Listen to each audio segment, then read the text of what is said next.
राधे भगवान के चरणों में प्रणाम। पूज्य श्री राधा बाबा कहते हैं, हम लोग असल में भगवान की महिमा जानते ही नहीं।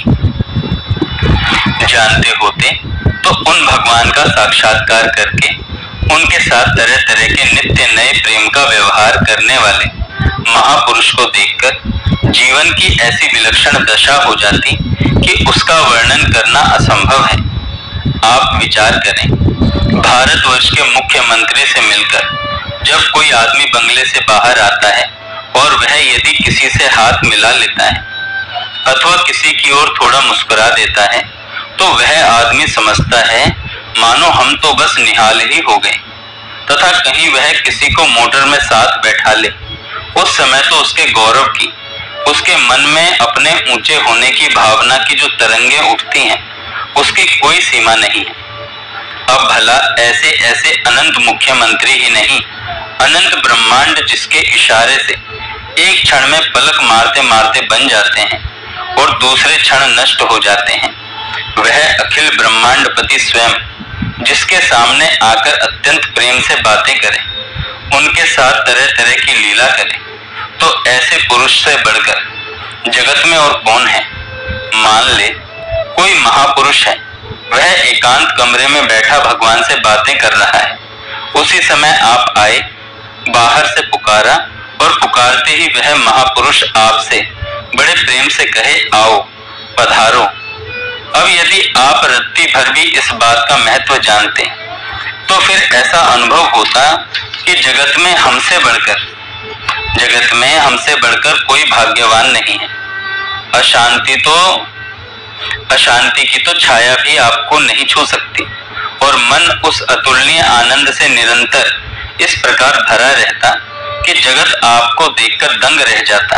अरे जिन आंखों से उस महापुरुष ने अभी अभी भगवान को देखा है, अभी अभी जिस शरीर को भगवान ने स्पर्श किया है, उन्हीं आंखों से वह महापुरुष आपको देख रहा है, उसी शरीर से आपको स्पर्श कर रहा है। सच मानिए, यदि किसी दिन भगवान की अपार कृपा से भगवान की महत्ता पर विश्वास कीजिएगा, उसी दिन बस महापुरुष के मिलने का क्या आनंद होता है यह समझ जाइएगा। मन बिल्कुल विषयों से कोट कोट कर भरा है। हम लोगों का मन एकदम गंदा है, इसलिए महापुरुष के दर्शन का हमें आनंद नहीं मिलता। समझना समझाना कठिन है, पर वस्तुतः महापुरुष के संग का आनंद कितना दिव्य, इतना विलक्षण, इतना असीम है कि बस आनंद की कहीं भी किसी भी सुख से तुलना हो ही नहीं सकती। वह आनंद क्षण क्षण बढ़ता ही जाता है, कभी समाप्त नहीं होता। हाथ जोड़कर दीन होकर रोते हुए हम लोग प्रार्थना करें, हे प्रभु, अत्यंत पामर दीनहीन मलिन विषयों के कीट हम लोगों पर अपनी कृपा प्रकाशित करो। नाथ, तुम्हारे जन संतों के प्रति निस्वार्थ प्रेम, केवल प्रेम के लिए प्रेम उत्पन्न कर दो। प्रतिदिन प्रार्थना कीजिए, प्रार्थना से बड़ा काम होता है। सच मानिए, ऐसी कोई वस्तु नहीं है जिसे भगवान न दे सके, ऐसी कोई प्रार्थना नहीं जिसे भगवान पूरी न कर सके। वे असंभव को संभव एक क्षण में सबके लिए बिना पक्षपात के कर सकते हैं, पर हम लोगों का उन पर विश्वास नहीं। यही हमारा दुर्भाग्य है।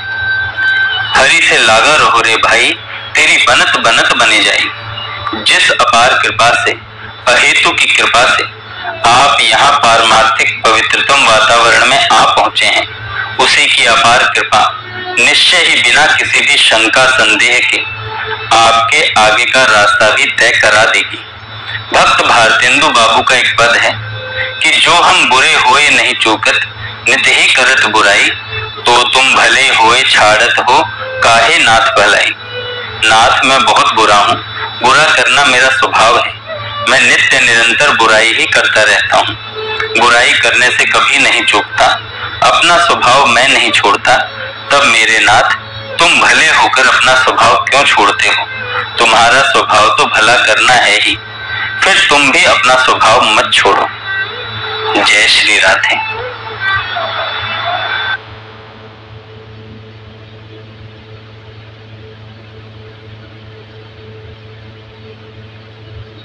खुद से जीतने वालों को मेरा सलाम। प्रतियोगिता पूरी होने के बाद जब राजा ने रहस्य खोला तो राजकुमारों के चेहरे लटक गए। ये कहानी है दृढ़ निश्चय की। एक चतुर राजा जिसका पहाड़ों से घिरा सुंदर राज्य था, बेशुमार दौलत, बड़ी सेना और प्रेम करने वाली प्रजा, सब कुछ था राजा के पास। बस एक चिंता थी, राजा को अपनी इकलौती लड़की के लिए योग्य व्यक्ति की तलाश थी जो राजकुमारी से शादी करे और भविष्य में राज्य पर सुशासन करे। राजा ने मंत्रियों से सलाह की और बेटी की शादी के लिए एक गुप्त प्रतियोगिता की घोषणा करवाई। राजकुमारी से शादी यानी भविष्य का राजा। नौजवानों की आंखें चमक गईं, कुछ के मुंह में पानी आ गया, परंतु प्रतियोगिता गुप्त थी। राजा और चंद लोगों के अलावा कोई नहीं जानता था कि प्रतियोगिता में क्या होने वाला है। प्रतियोगिता के दिन पता चला कि जो नौजवान या राजकुमार 80 किलो का कवच पहनकर 1000 सीढ़ियां चढ़ेगा और पहाड़ पर बने मंदिर तक पहुंचेगा, वो राजकुमारी से शादी करेगा। प्रतियोगिता आरंभ। राजा के आदेश पर प्रतियोगिता शुरू हुई। 80 किलो और 1000 सीढ़ियां। नाम सुनते ही आधे प्रतियोगियों ने हार मान ली। युवक आपस में बात करने लगे, अरे मुझे पहले तैयारी करने का समय मिल जाता तो मुझे कोई नहीं हरा पाता। दूसरा बोला, चढ़ाई बहुत ऊंची है, एक बार फिसले तो जान का खतरा है। ये प्रतियोगिता असंभव है, इसे कोई नहीं कर सकता। जो युवक बचे थे उन्होंने 80 किलो का कवच पहना और बाहर से घबरा गए। कुछ सोच में खड़े रहे कि करें या नहीं। केवल 30 नौजवान और कुछ राजकुमार थे जो कवच पहनकर सीढ़ी चढ़ने लगे। तेज गर्मी थी, ऊपर से भारी कवच और ऊंची सीढ़ियां। 10 कदम भी चढ़ना कठिन हो रहा था। इतने में एक नौजवान तेज गति से सीढ़ियां चढ़ने लगा। उसे देखकर लगता था कि ये कुछ करेगा। फिर 200 सीढ़ियों के बाद पहला पड़ाव आया। पहला पड़ाव 200 सीढ़ियां। यहाँ रुकने, आराम करने के लिए एक छोटा सा हवादार कमरा था। युवक ने भारी कवच उतारा और ऊपर जाती सीढ़ियों को देखने लगा। चढ़ाई ऊंची दिख रही थी, मंदिर तो कहीं दूर अनिश्चितता के बादलों में छिपा था। फिर राजकुमार ने विचार किया कि 200 सीढ़ियों में शरीर टूट रहा है, आगे क्या होगा। मुझसे कई ताकतवर युवक और बड़े घर के राजकुमार भी चढ़ रहे हैं, मैं इनसे कैसे जीत पाऊंगा। युवक खुद पर संदेह करने लगा। सेल्फ डाउट और कंफर्ट जोन। बगल में लिफ्ट या रोपवे थी जो लोगों को नीचे ले जा रही थी। युवक ने सोचा कि लिफ्ट में ठंडी हवा है, बैठने पर कितना आराम मिलेगा। विचारों में खोया युवक लिफ्ट की ठंडी हवा में आकर बैठ गया। यहाँ से पहाड़ों का नजारा भी खूबसूरत था। कुछ ही समय में युवक नीचे आ गया। जब उसकी बेहोशी टूटी तब उसे एहसास हुआ कि मैंने खुद पर संदेह किया, थोड़े से कंफर्ट जोन के चक्कर में नीचे आ गया। मैंने बेकार में खुद पर संदेह करके हार मान ली, वरना मैं तो सबसे आगे था। युवक ने दोबारा ऊपर जाती हुई सीढ़ियों को देखा, पर अपनी गलती पर इतनी ग्लानि हुई कि दोबारा चढ़ने की हिम्मत भी जाती रही। कुछ घंटों में इसी कंफर्ट जोन की लिफ्ट से कुछ और युवा भी लौट आए। केवल 6 नौजवान थे जो पहले पड़ाव से आगे बढ़ने लगे। उन्होंने ना तो बची हुई सीढ़ियों की चिंता की, ना ही कंपटीशन के बारे में सोचा, बस एक एक कदम आगे बढ़ते रहे। दूसरा पड़ाव 500 सीढ़ियों पर था, यानी 300 सीढ़ियों के बाद था, जो अब नजदीक ही लग रहा था। सीढ़ियां चढ़ते चढ़ते एक नौजवान सोचने लगा, कुछ ही देर में प्रतियोगिता जीत जाऊंगा।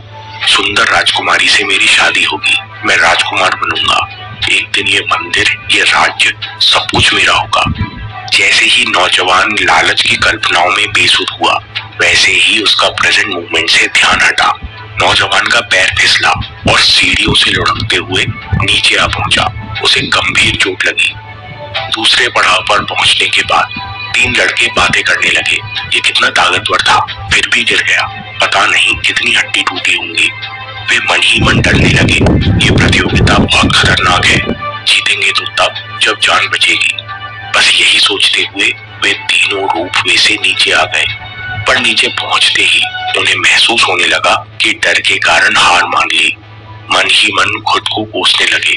जब नीचे लोगों ने पूछा क्या हुआ, तो एक युवक ने बहाने बनाकर कहा, सीढ़ियों में फिसलन बहुत है, हमें गिरकर अपाहिज नहीं होना। राजकुमारी तो छोड़ो, फिर हमारी शादी किसी से नहीं होगी, हमारा तो जीवन खराब हो जाएगा। लड़के डर के कारण नीचे आए थे, पर वो अपने डर को बहानों में छिपा रहे थे। आखिरी 500 सीढ़ियां। अब केवल 2 युवा थे। थोड़ी देर में दोनों दूसरे पड़ाव पर पहुंचे। दोनों ने महसूस किया कि यहाँ की हवा स्वच्छ है, जो आनंद इस ऊंचाई पर है वो नीचे नहीं था। दोनों ने मन ही मन महसूस किया कि जब तक हम जीवन में ऊंचाई तक नहीं पहुंचते तब तक इस आनंद को नहीं जान पाते। जो मजा वर्तमान में कुछ करके दिखाने में है वो काल्पनिक डर के कारण रुके रहने में नहीं है। अब दोनों आगे चढ़ने लगे। ताकतवर नौजवान आगे निकल गया। अचानक उसके घुटनों में तेज दर्द हुआ। दर्द इतना तीव्र था कि नौजवान घुटना पकड़कर वहीं बैठ गया। उसके मन में चलने लगा कि मेरी किस्मत खराब है जो अब मुझे घुटने में दर्द हो रहा है। उसके सबकॉन्शियस में छिपे हुए संशय और डाउट्स भी प्रकट होने लगे। मैं तो गांव से आया हूँ, राजसी तौर तरीके भी नहीं जानता। मैं कहाँ राजकुमारी के लायक हूँ? कहीं उसने मुझसे शादी करने से इनकार कर दिया तो? मैं तो बस अपनी किस्मत आजमाने आया था। ये ताकतवर युवक अपने ही डाउट से हार गया और वहीं बैठा रह गया। जो पीछे युवक आ रहा था दिखने में वो साधारण सा था, पर ना तो उसने बार बार मंदिर की अनिश्चित ऊंचाइयों को देखा, ना मन में डर को टिकने दिया, ना ही खुद पर शक किया, ना राज्य का लालच किया, ना राजकुमारी के सपने देखे। भारी वजन के कारण उसकी कमर में भी दर्द हो रहा था, लेकिन उसने खुद से वादा किया कि जब तक जान है तब तक हार मानूंगा नहीं। कुछ भी हो मैं बस एक एक कदम चढ़ता रहूंगा। सब अचंभित थे कि ये साधारण सा युवक कैसे चढ़ रहा है। अभी 400 सीढ़ियां बाकी थी। अचानक युवक ने महसूस किया कि कवच थोड़ा हल्का महसूस हो रहा है। उसे आश्चर्य हुआ कि हर कदम पर कवच का वजन हल्का कैसे होता जा रहा है। उसे लग रहा था कि जैसे कोई ऊपर से कवच खींच रहा है। अंत में साधारण सा युवक 1000 सीढ़ियां चढ़ गया और प्रतियोगिता जीत गया। राजा ने युवक का तिलक करके विजेता घोषित किया और विजेता से जुड़ा ऐसा रहस्य बताया जिसे सुनकर सब हैरान रह गए। राजा ने 1000वीं सीढ़ी पर बड़ी सी चुंबक रखवाई। सब सोचने लगे कि राजा ने आखिरी सीढ़ी पर चुंबक क्यों रखवाई। राजा ने कहा कि शुरू की 600 सीढ़ियों में साहस और शक्ति की परीक्षा थी और आखिरी 400 सीढ़ियों में दृढ़ निश्चय की परीक्षा थी। राजा ने कहा इंसान को सब कुछ सिखाया जा सकता है। राज्य करने के लिए समझदार मंत्री और वफादार सेनापति भी दिए जा सकते हैं, पर खुद पर विश्वास करना, स्वयं की योग्यता पर शक न करना स्वयं सीखना पड़ता है। मुझे ऐसे इंसान की तलाश थी जो दृढ़ निश्चय करना जानता हो, जो समस्या को देखकर कमजोर नहीं पड़ता, जो शिकायत नहीं करता हो, क्योंकि जो खुद पर शक नहीं करता वो कभी नहीं हारता। दोस्तों, हमारे जीवन में भी यही होता है। परेशानी और कठिन समय कवच का भार है और चुंबक आपकी समझदारी और अनुभव है। जब हम दृढ़ निश्चय करके मन की गहराइयों में बैठे डर और कमजोरी को भी त्याग देते हैं, जब हम खुद पर डाउट करना बंद कर देते हैं, तब हम हल्के हो जाते हैं और अपने आप सफलता की चुंबक की ओर खींचने लगते हैं। क्योंकि इंसान को सब कुछ सिखाया जा सकता है, लेकिन खुद पर विश्वास करना इंसान को खुद ही सीखना पड़ता है। दोस्तों, अगर आपको ये वीडियो पसंद आया तो देखिए कैसे स्वामी विवेकानंद जी ने अपने डर पर काबू किया। इस वीडियो में 2 कहानियां हैं, अभी देखिए या बात के लिए सेव कर लीजिए। आपके समय से कोई वीडियो, कोई ऐप, कोई न्यूज कीमती नहीं है। मैं काम के किस्से लाता रहूंगा। हम जीतेंगे।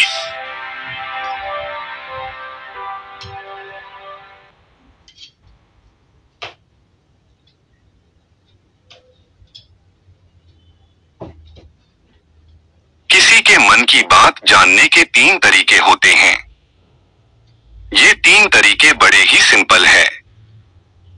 यदि आप ये 3 तरीके को आप सही तरीके से समझ लेते हैं तो आप किसी के भी मन की बात जान सकते हो। तो आइए जानते हैं एक छोटी सी बोध कहानी के माध्यम से कि आप किसी के मन की बात आप कैसे जानेंगे। तो चलिए शुरू करते हैं। एक बार की बात है, एक गांव में 2 भाई रहते थे। छोटा भाई अंधा था। बड़े भाई ने एक दिन सोचा कि खेत में बहुत ज्यादा जानवर आते हैं और फसल को नुकसान कर देते हैं। छोटा भाई अंधा है, घर पर भी बैठा रहता है। क्या करता है, इसको खेत में ही बैठा देता हूं। वह एक छोटी सी झोपड़ी बनाता है और अपने अंधे भाई को खेत में ही बैठा देता है और कहता है, यदि कोई जानवर की आवाज आई तो चिल्लाना शुरू कर देना, ताकि वह जानवर हमारे खेत से भाग जाए और हमारे फसल को कम नुकसान होगा। वह छोटा भाई अपने बड़े भाई के बात मानकर वही खेत में रहने लगा। वहां रहते उसको काफी दिन हो गए। एक दिन उसके खेत में एक हिरण भागता हुआ आया और खेत के राशि को तोड़कर वहां से भाग गया। तभी उसका पीछा करते करते एक राजा आया और वो राजा उस अंधे आदमी से पूछता है कि भाई, मैं एक जानवर का पीछा कर रहा था, क्या तुम उस जानवर को देखे हो? उसने कहा, राजा साहब, मैं तो आंखों से अंधा हूं, लेकिन मैं आपको एक बात बताता हूं, वो जो जानवर भागा वो आपके लायक नहीं है, आप उसका पीछा मत करो। राजा ये सुनकर बहुत हैरान हुआ। ये तो भला अंधा आदमी है, ये तो भला मुझे कैसे बता सकता कि वह जानवर मेरे लायक नहीं है?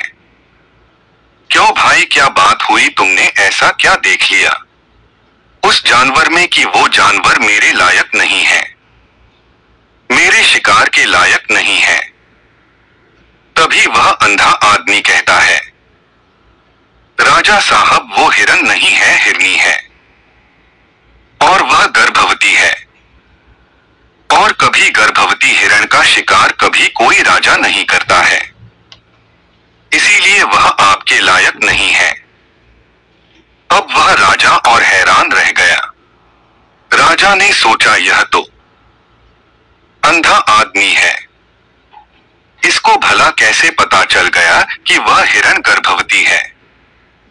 राजा ने उस अंधे आदमी को कुछ नहीं कहा और अपने मंत्री को कहा, किसी भी हालत में वो जो हिरण भागा है उसे पकड़ना ही होगा, और वह भी जिंदा, क्योंकि मुझे पता लगाना है कि वो गर्भवती है या नहीं, क्योंकि यह अंधा आदमी बड़े ही विश्वास के साथ कह रहा है कि वह एक गर्भवती हिरण थी और वह हमारा शिकारी नहीं, क्योंकि वह सच में गर्भवती हिरनी है, तो वह हमारा शिकार नहीं है, क्योंकि हम तो हिरण का पीछा कर रहे थे। तभी वह मंत्री वहां से जाता है और उस हिरण का पता लगाता है। थोड़ी देर बाद वह मंत्री वापस आता है। वह राजा साहब से कहता है, राजा साहब, बात बिल्कुल सही है, वह हिरनी थी और वह गर्भवती थी। अब वह राजा ने सोचा कि भाला इस अंधे आदमी को कैसे पता चला कि वह हिरनी थी और वह गर्भवती थी?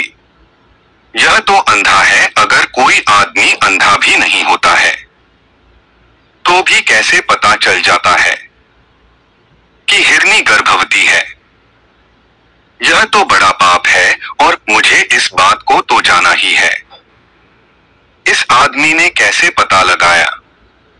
तभी वह राजा उस अंधे आदमी के पास जाता है और कहता है, भाई, मैं तुमसे एक बात पूछना चाहता हूं कि तुमको कैसे पता चला कि वो हिरनी गर्भवती है? क्योंकि तुम तो अंधे हो, तुम्हें तो यह भी पता नहीं चलेगा कि कोई जानवर तुम्हारे खेत में आया है, वो हिरण या कोई दूसरा जानवर, लेकिन तुमने तो यह भी पता कर लिया कि वह हिरनी है और गर्भवती है। तुमको कैसे पता चला?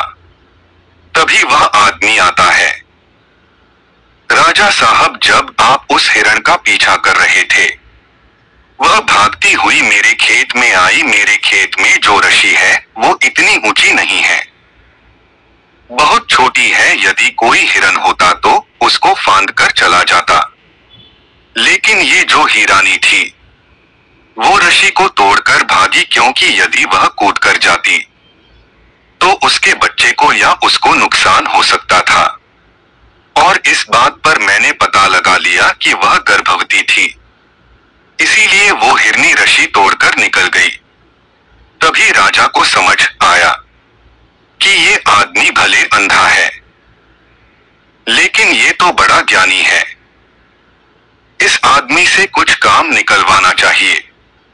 तभी वह राजा वहां से अपने नगर चला जाता है। 2-4 दिन निकलने के बाद वह अपने मंत्री को भेजता है कि उस अंधे आदमी को अपने राज में लेकर आओ। तभी वह मंत्री आता है और उस अंधे आदमी को राजा के राजमहल चलने को कहता है।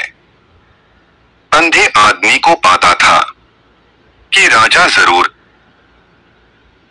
वह अंधा आदमी और मंत्री दोनों राजमहल चल दिए।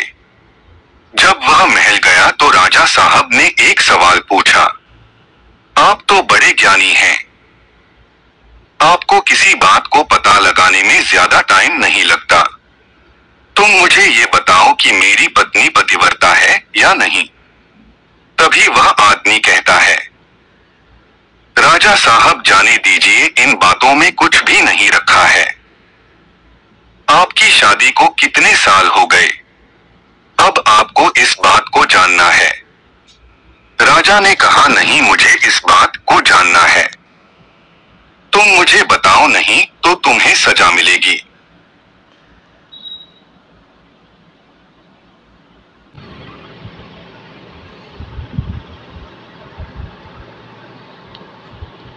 कहता है, ठीक है डॉट, लेकिन उसके लिए आपको एक काम करना होगा।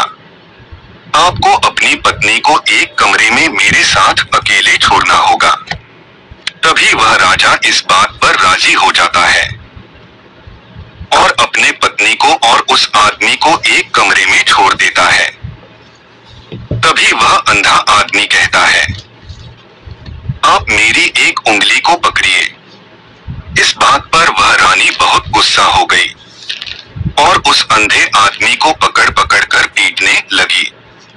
कभी हाथों से, कभी लातों से, कभी उल्टा पलट पलट कर पिटती। उसके बाद वह अंधा आदमी जैसे तैसे उस रानी से छुड़ाकर भागा और राजा साहब के पास आया और राजा साहब से कहा, राजा साहब, आपकी पत्नी पतिव्रता नहीं है। इस बात पर राजा बहुत हैरान हुआ और राजा अपनी तलवार निकाला और सीधा अपनी रानी के पास जाता है और कहता है, रानी, मैं तुमसे जो सवाल पूछता हूँ उसका सच सच जवाब देना। यदि तुमने झूठ बोला तो मैं अभी तुम्हारा सर कलम कर दूंगा। और राजा पूछता है कि ये बताओ कि तुम पतिव्रता हो या नहीं। तभी वह रानी कहती है, राजा साहब, भले आप मुझे मार देना, लेकिन मैं पतिव्रता नहीं हूँ। अब राजा एक तरफ से खुश भी हुआ कि जो अंधे आदमी ने कहा वह बात सत्य निकली डॉट, और वह राजा अंधे आदमी के पास आता है और पूछता है कि भाई, तुम्हें कैसे पता चला कि मेरी पत्नी पतिव्रता नहीं है। तभी वह अंधा आदमी कहता है, देखिए राजा साहब, मैंने आपकी पत्नी को इतना सा कहा कि आप मेरी एक उंगली पकड़ लीजिए, और इस बात पर आपकी पत्नी इतना गुस्सा हो गई कि मुझे लात गुस्सा से पीटा। अब जरा आप सोचिए, मैंने तो सिर्फ एक उंगली पकड़ने को कहा था, भला कोई औरत पराये मर्द को कैसे छू सकती है? और इसी के चलते मुझे पीटा। जब उन्होंने मुझे पीटा तो उसने हाथ पैर सब कुछ मुझ पर लगा दिए, तो वो भी तो मुझे छूना ही हुआ, क्योंकि पतिव्रता नारी कभी भी पराये मर्द को छुएगी नहीं। यदि मैंने उंगली पकड़ने के लिए कहा तो आपकी पत्नी को मना कर देना चाहिए था, लेकिन उन्होंने मुझे पीटना शुरू कर दिया था और मुझे पूरी शरीर को छू लिया। अब आप ही बताइए कि वो नारी कैसे पतिव्रता हो सकती है? उसके बाद राजा ने कहा, सच में ज्ञानी आदमी हो। और उसके बाद राजा कहता है, और मेरे लास्ट सवाल का जवाब दे दो, उसके बाद तुम्हें जाने दूंगा। और मुझे ये बताओ, क्या मैं सच में मैं अपने पिताजी का बेटा हूँ या फिर किसी और का? वह आदमी कहता है, इस बात से आपको क्या लेना देना? आप किसी के भी औलाद हो लेकिन हो तो इस नगर के राजा।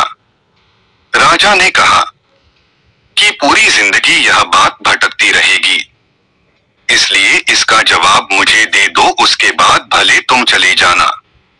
उसके बाद वह अंधा आदमी कहता है, उसके लिए मुझे आपकी माँ के पास जाने की जरूरत नहीं पड़ेगी, मैं उसका जवाब मैं यहीं पर दे दूंगा, बस आप वादा करो कि आप गुस्सा नहीं करोगे।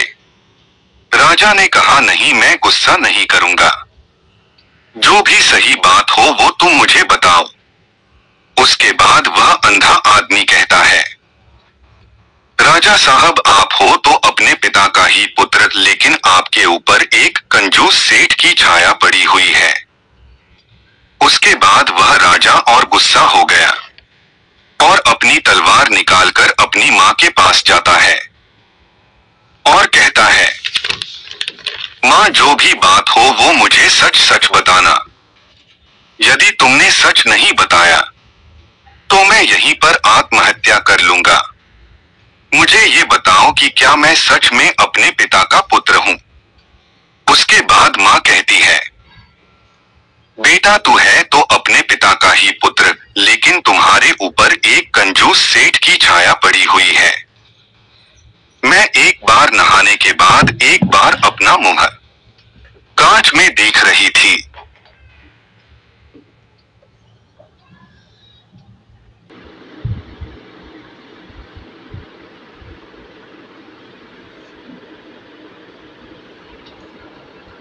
जो सेठ नजर मुझे आ जाता है और उसी की छाया तुम्हारे ऊपर पड़ गई। उसके बाद वह राजा अंधे आदमी के पास आता है और कहता है, मुझे इस बात का जवाब दो कि मुझे एक कंजूस आदमी की छाया पड़ी हुई है। तभी वह अंधा आदमी कहता है, राजा साहब, आपने मुझसे 2 सवाल का जवाब देने के लिए कहा था और उन सब का जवाब मैंने सरल तरीके से दिया। अब तक दूसरा राजा होता तो मुझे बहुत सारा धन दे देता, और आपने मुझे एक फूटी कौड़ी भी नहीं दी, और इस बात पर मैंने पता लगा लिया कि आप बहुत कंजूस हो, तभी वह तो मुझे बहुत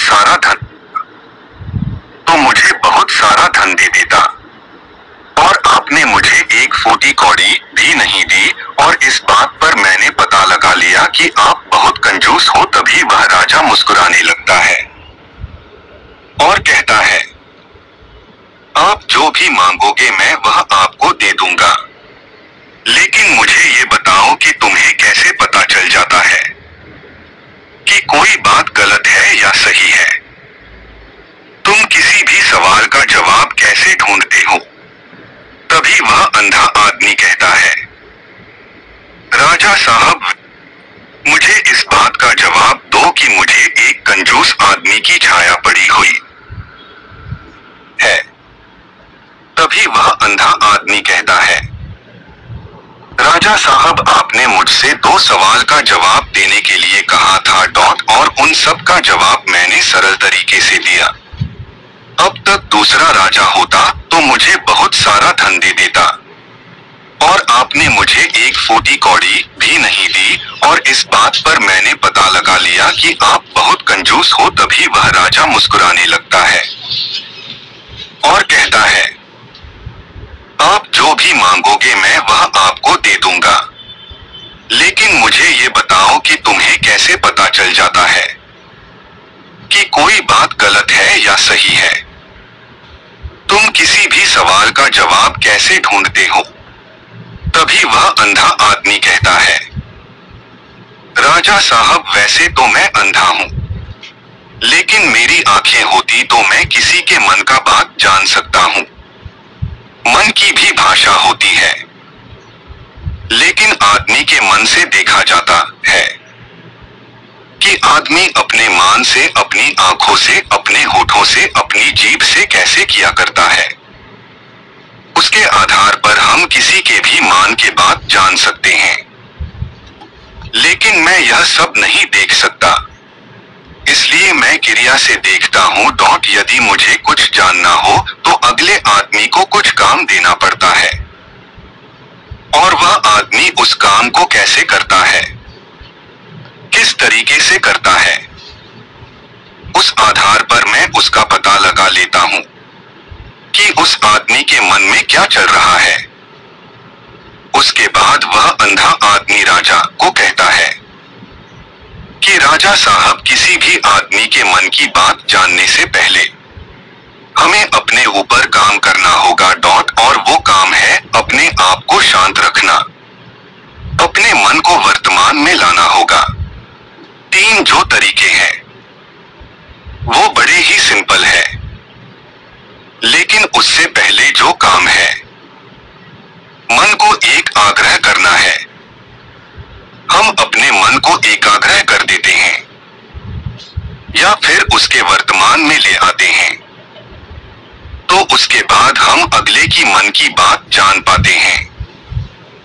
क्योंकि जो अगला आदमी है वो अपने वर्तमान में सोच रहा है, और हम भी अपने मन को वर्तमान में लाना होगा, तभी हम उसके मन की बात जान पाते हैं। यदि हम अतीत के घटनाओं के बारे में सोच रहे हैं, तो वो जो अगला आदमी वर्तमान में सोच रहा है, वर्तमान में अपने बारे में बात कर रहा है, वो हम कैसे जानेंगे? किसी के मन की बात जानने से पहले हमें अपने मन को एकाग्रह करना होगा और वर्तमान में लाना होगा। उसके बाद में जो 3 तरीके बताने वाला हूँ, उन 3 तरीकों से बड़ी ही आसानी से किसी के मन की बात जान सकते हो। उसके बाद वह अंधा आदमी कहता है, राजा साहब, उसमें से पहला तरीका है आंखों पर ध्यान देना। किसी व्यक्ति से बात करते समय उसकी आंखों पर ध्यान देना सबसे ज्यादा जरूरी है। आंखें बोलती नहीं पर बहुत कुछ कह जाती है। यदि हम किसी व्यक्ति के आंखों के इशारे को समझना सीख जाएं, तो हम जान सकते हैं कि व्यक्ति के दिमाग में क्या चल रहा है। मेरे पास तो आंखें नहीं है, लेकिन मैंने अपने गुरु से ये विद्या सीख रखी है। बहुत साल पहले मेरे पास आंखें थे। उस समय मैं लोगों के बात को अपने आंखों से जान पाता था। आपकी किसी भी आदमी की आंखों में बहुत से बातें को गौर करना होगा, जैसे कि वह कैसे आंखें झपका रहा है, वह किधर देख रहा है, या उसकी आंखें इधर उधर घूम रही है। जैसे कि जब आप बात कर रहे हो तो वो आंखों को किस तरफ मोड़ रहा है, ऊपर मोड़ रहा है या आसपास में मोड़ रहा है, या उसकी आंखें खुश नजर आ रही है या फिर उसकी आंखें निराश नजर आ रही हैं। जैसे कि एक चोर होता है, उसकी आंखों में जब हम देखते हैं तो हमें पता चल जाता है कि अगले आदमी ने कोई गलती की है। उसी तरीके से जैसे कि कोई चालाक आदमी होता है, उसकी आंखें एक अलग तरीके की होती है। जब आप किसी के आंखों में देखना शुरू करेंगे तो आपको पता चल जाएगा कि आंखों की एक भाषा होती है। जैसे कि एक सिंपल सा तरीका है, यदि किसी आदमी को यह पता लगाना है कि वह आदमी झूठ बोल रहा है या नहीं, तो उसकी आंखों पर ध्यान देना। यदि वह ऊपर की ओर देख रहा है या अपनी आंखों को माथे की ओर ले जा रहा है, तो वो कोई ना कोई तरीका ढूंढ रहा है जिससे हम झूठ बोल सके।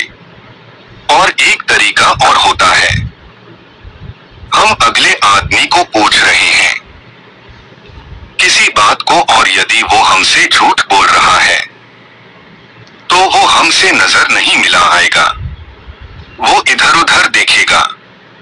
यदि वो हमसे नजरें मिलाएगा तो उसे डर रहता है कि यदि हम अगले आदमी की आंखों में देख लूंगा और मेरी सच्चाई का पता चल जाए। तो ऐसे कुछ और भी भाषाएं होती हैं। जब आप आंखों में देखना शुरू करेंगे तो ये सारी बातें आपको धीरे धीरे पता चल जाएगी। दूसरा तरीका है चेहरे का हाव भाव। मन की बात को समझने के लिए चेहरे के हाव भाव को समझना बहुत जरूरी है। कभी कभी कोई व्यक्ति अपने चेहरे से जैसे आंख, ओठ और हाथ से बहुत कुछ कह जाता है। यदि आप किसी व्यक्ति के चेहरे पर गौर करोगे तो आप आसानी से समझ जाएंगे कि व्यक्ति निराश है या उदास है या फिर खुश है, और अपने अंदर क्या फील कर रहा है उसका चेहरा बोलता है। चाहे इंसान मुंह से बोले या ना बोले, लेकिन उसका चेहरा सब कुछ बता देता है। जैसे कि 10 से 15 आदमी खड़े हो वहां पर, जब पुलिस आ जाती है तो जो वहां पर चोर होता है अपने आप पता चल जाएगा उसके चेहरे से कि ये चोर है। उसका चेहरा उतर जाएगा, निराश हो जाएगा, वो इधर उधर देखना शुरू कर देगा और उसका गला सूखना शुरू हो जाएगा। वह साफ तरीके से बोल भी नहीं पाएगा। तो ऐसे कुछ तरीके होते हैं, उनको हमें समझाना होता है। आपने कभी ध्यान दिया होगा कि यदि कोई आदमी हमसे झूठ बोलता है तो उसका गला सूखना शुरू हो जाता है। वो बार बार अपने गले को गिला करता रहेगा या वो पानी पीने लगेगा। उसके चेहरे पर हाव भाव आ जाता है। तो इस तरीके से हमें आदमी के चेहरे को पढ़ना होता है। साथियों, मैं उम्मीद करता हूं कि इस कहानी से आप बहुत कुछ सीखे होंगे। अपनी राय कमेंट बॉक्स में दें।